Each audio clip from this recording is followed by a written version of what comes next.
The obvious sights and sounds here. Electricians wiring a new building. The not so obvious thing going on here is the wiring of new lives.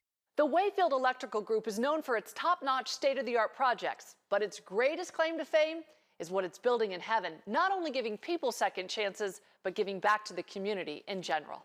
I think it's part of how I'm wired. It's part of my faith, you know. None of us are perfect. All of us have made choices in the past that we'd look back and say, I would do that differently.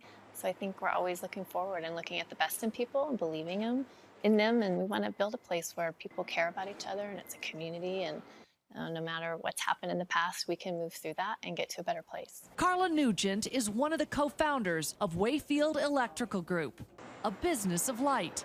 I was doing cocaine, you know, pretty much anything I could get my hands on, which eventually, along down the lines, you know, many years later, about 10 years later, when I found meth, and then completely habitual at that, stopped doing everything. That's all I did for like 3 years.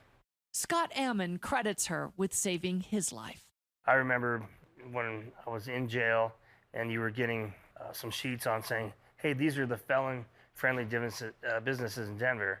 And, you know, wasn't really a big list, and it wasn't like professionally done. It was just, you know, it was handwritten, and it was kind of scary. Scott is now a journeyman electrician at Wayfield Group. He comes here as a veteran of Desert Storm and a graduate of a drug and alcohol rehab program. Yeah, the money's very good, but you also get an opportunity to help build the infrastructure of, you know, the community you live in. You know, I've worked on lots of schools, hospitals. I was addicted to alcohol, and I was at the point where I could go look for a job, and Wayfield took a chance on me. I was a meth addict for about 20 years. Kurt, where would you be without Jesus Christ and this company? I'd probably be in a prison cell, honestly, somewhere. And without Pier 1, I'd definitely be in prison. And why is that? Well, they took a chance on me and let me into their program and pretty much reprogrammed me to be functional in society and to trust the Lord and to trust myself and fight the addiction every day. Just believe in myself that I can do it. 2 years ago, the Denver Business Journal named Nugent Corporate Citizen of the Year, as well as Outstanding Woman in Business. It's what I work here for. It's what gets me excited. It's what makes me connect to people.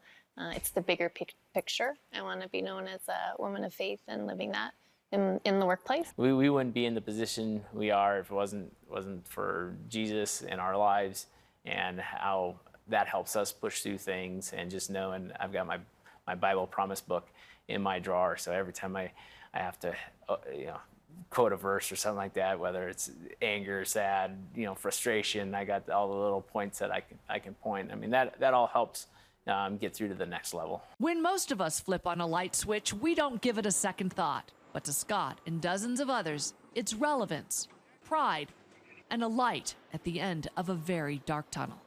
In Denver, Stephanie Riggs, CBN News.